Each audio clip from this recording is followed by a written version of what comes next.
That is quite some interesting views that are coming from politicians, but you also have to remember that for most of these senators, even as they defy their masters, that is President Uhuru Kenyatta and Raila Odinga, the opposition leader, they are looking at their re-election once it comes to 2022.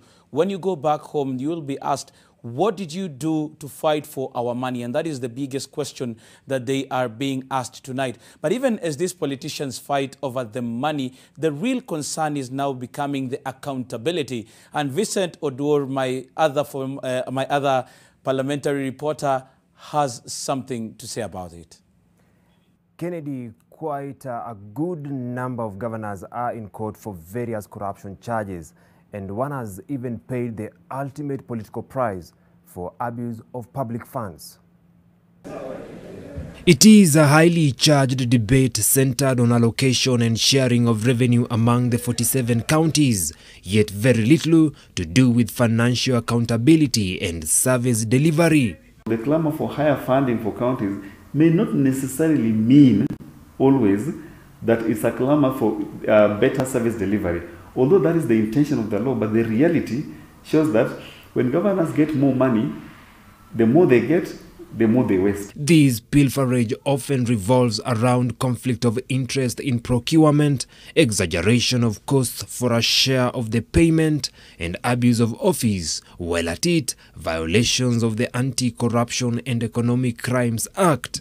Former Kiambu Governor Ferdinand Waitito is a man out in the cold following his impeachment in January. He is accused of conflict of interest in the awarding of multi-million shilling road construction tenders. His Nairobi counterpart Mike Sonko cannot access his office as he is facing charges relating to irregular procurement and payment of some 357 million shillings.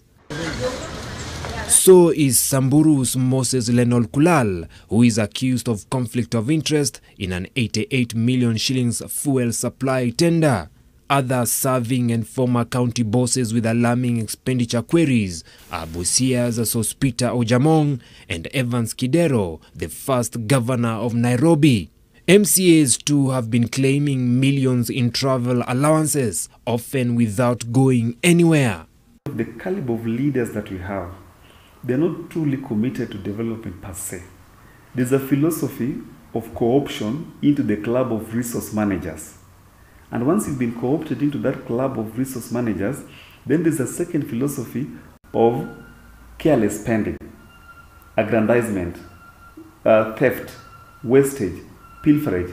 So I don't think the governors and public officials truly have an understanding that when they access public resources, they should be using public resources to the benefit of the common mwananchi. While devolution has been hailed as a progressive step, high-level graft may also have been devolved in the process. Years into the new structure, billions are unaccounted for, but none has been convicted in court. Corruption, if fought the formal way, is a painstakingly slow process. There's no conviction. Partly it's because cases are being filed in court, but the evidence is still continuously being collected.